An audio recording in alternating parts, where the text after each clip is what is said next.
সমাজে দেখছি একটা প্রচলিত কথা আছে, মানুষ বলে আসছি নিষ্পাপ হইয়া যাব পাপী হইয়া। কেন এই কথাটা বলে?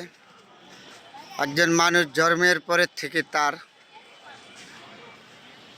ভালো মন্দ তার কাছে। আল্লাহ পাক কি বলে দিচ্ছে, তুমি পাপ করো, গুনাহ করো, অন্যায় করো? কখনো আল্লাহ বলে নাই। তাই আমরা মানুষ হিসাবে পৃথিবী থেকে আসছি, কোনটা ভালো কোনটা খারাপ আমাদের জানা উচিত। কেন আমরা পাপ করব, গুনাহ করব? পাপ গুনাহ তো আপনি নিজের কাছে, আপনি যা কামাই করবেন তাই দুনিয়ার থেকে নিয়ে যেতে পারবেন। আপনি যদি ভালো ব্যবহার আচার মানুষের সাথে করেন, আপনার সাথে মানুষ ভালো আচার ব্যবহার করবে। আপনি যদি ঘুষ খান, অন্যায় করেন, মানুষের জমি দখল করেন, মানুষকে নির্যাতন করেন, তাহলে আপনার জবাবদিহিত করতে হবে দুনিয়া থেকে পরকালেও, কোনো সন্দেহ নাই। তাহলে আপনি মানুষ হিসাবে কিভাবে চলতে হবে আপনি ভালো করে জানেন। তাহলে একজন মানুষের জীবনে সর্বত থেকে বেশি হলো কি জানেন?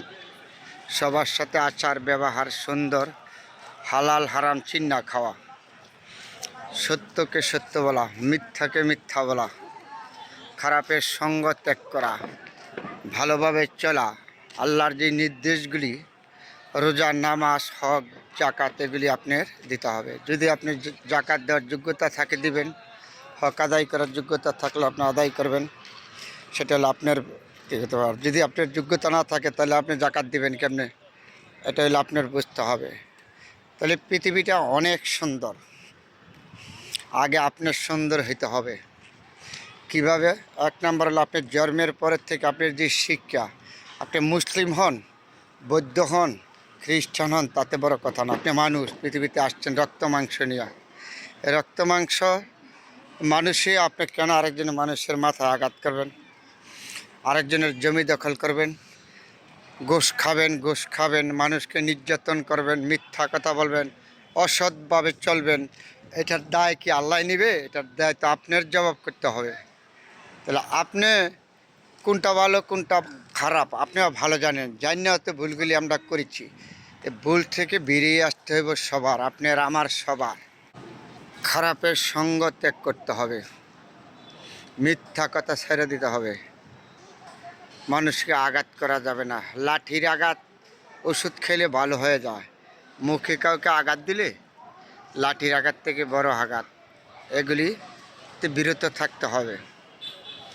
আপনি নিজে কি করেন, ভালোভাবে চলেন, আপনার ছেলে মেয়ে কীভাবে চলে, আপনার চোখ কান খোলা রাখতে হবে। সমাজ আপনাকে অনেক কিছু দিয়েছে, আপনাকে জ্ঞান অর্জন, ভাত কাপড়, পৃথিবীতে যা দেখেন সম্পূর্ণ সৃষ্টি আল্লাহর হুকুমে। এই যে গাছের পাতা লড়ে না, তাও আল্লাহর হুকুম ছাড়া লড়ে নেই। এগুলো আপনার আমার জানা উচিত।